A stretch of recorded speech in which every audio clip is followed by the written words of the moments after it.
Welcome to our channel. Today we how to back up your Amazon Seller Central Data Export, full guide step by step clearly. To back up your Amazon Seller Central Data Export, begin by logging into your Amazon Seller Central account. Navigate to the Reports section in the main menu.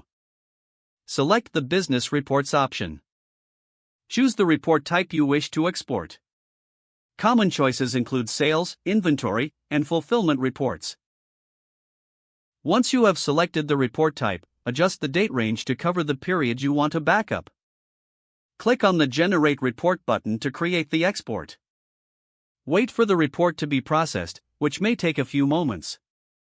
After the report is ready, locate the Download section in the same reports area. Click on the download link for the generated report. The file will typically be in CSV format, which is easy to open in spreadsheet software. Save the file to your computer in a designated backup folder. Consider creating a subfolder labeled with the date for easier organization.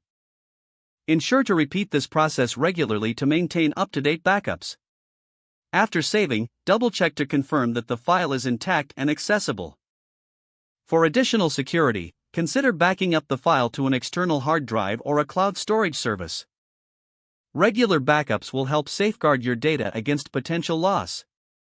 If the page does not load, refresh the browser or try again in a private or incognito window. Make sure you are using the correct email address, then retype it carefully to avoid small typos. If your password is not accepted, use the reset option and create a new strong password you can remember. Check your spam folder for verification or security emails, then complete any requested confirmation steps. Enable two-factor authentication if available to improve account security and reduce unauthorized access risk. After signing in, review your profile details so your contact information and settings are accurate and current.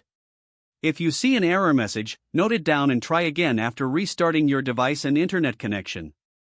Log out when you finish, especially on shared devices, to keep your account and payment information secure. If the page does not load, refresh the browser or try again in a private or incognito window. Make sure you are using the correct email address, then retype it carefully to avoid small typos. If your password is not accepted, use the reset option and create a new strong password you can remember. Don't forget to like this video and subscribe to our channel for more step-by-step tech guides.